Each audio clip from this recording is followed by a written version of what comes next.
Hey guys, welcome to Dave's Glory Shop Works. I'm Dave, and on this episode we are going to be pulling the transmission on Aiden's 1980 Chevy C20 Scottsdale. We're pulling the transmission out because we did an LS swap and we left the Turbo 400 in it at the time because we couldn't find a two-wheel drive 4L60E in our area. We've since found one, so we got to pull this transmission, put the other one in, get it all hooked up, and then measure for a drive shaft and either try to find a drive shaft or get one built.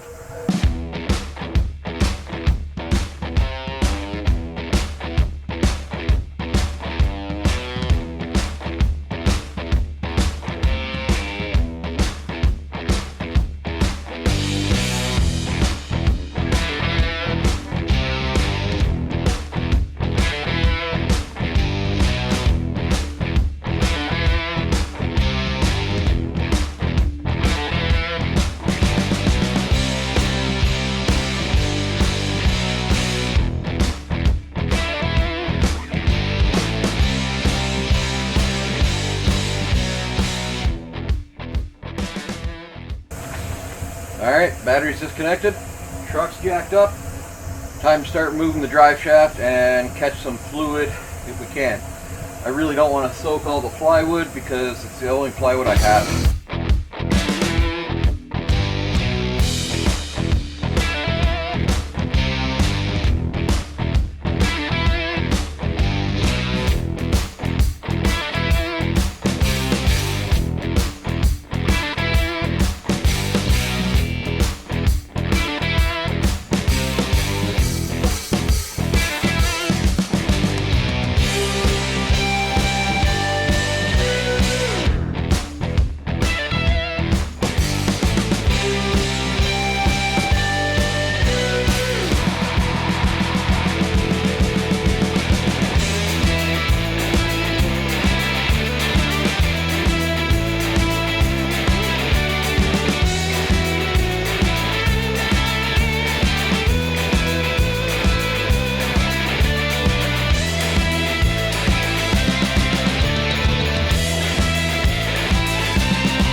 So here we are, we've got our torque converter disconnected, tranny mounts disconnected. We have to deal with 3 bolts on the cross member, and that's where we're going to go. So tranny cooler lines are done, shift cable or shift linkage, speedo sensor, all of it is disconnected, all the wiring, and yeah, so we're going to jack it up, pull the cross member out, lower it down a little bit, and then we can get at our bell housing bolts and get this girl out of here.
One transmission out. Not bad, took about a little over 2 hours, not quite 2.5. Anyway, that's where we're going to leave this for right at the moment. You'll see you tomorrow when I start comparing length of transmission and all that jazz. We'll get the 4L60 that's in the box of the truck ready to go into this thing. I gotta line up a couple other things. I'm probably gonna have transmission cross member issues, and who knows, there's gonna be all kinds of fitment stuff. I gotta deal with the tranny cooler lines and a few other odds and ends. All minor details. But that's where we're gonna leave it for tonight. I'm gonna spend a few minutes and clean up my tools, make sure there's no other fluid mess, and call it a night. Alright guys, here we are. On the left we have a 2000 4L60E two-wheel drive, and on the right we have our Turbo 400 that we pulled out of the truck 2 days ago.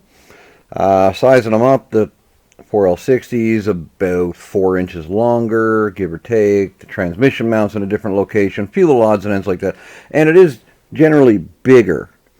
So what we're going to do is get this on the jack underneath the truck, and going to try to lift it up into place. Cross your fingers. Let's try not to land it on my head.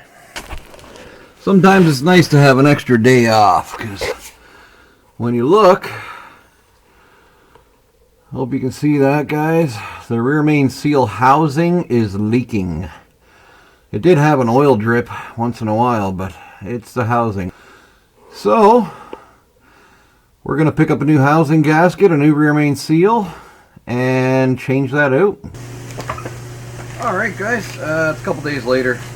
Ran out of oil for my waste oil furnace, and didn't want to dig it out of my bins outside, so found some oil, and I ordered up the rear main seal kit, which I went a little extra on the housing assembly with the rear main seal already installed, and has the gasket plus a pack of bolts. It is Dorman kit 635-518.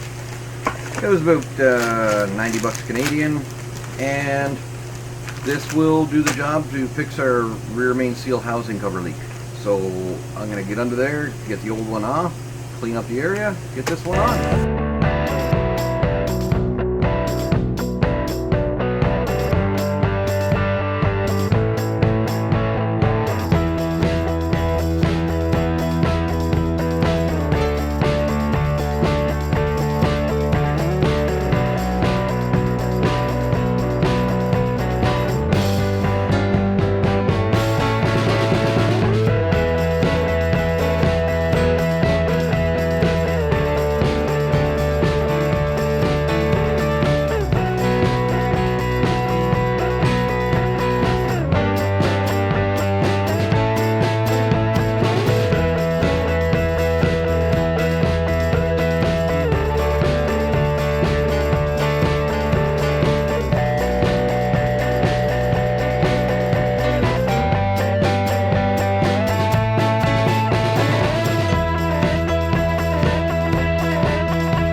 Alright guys, transmission is in.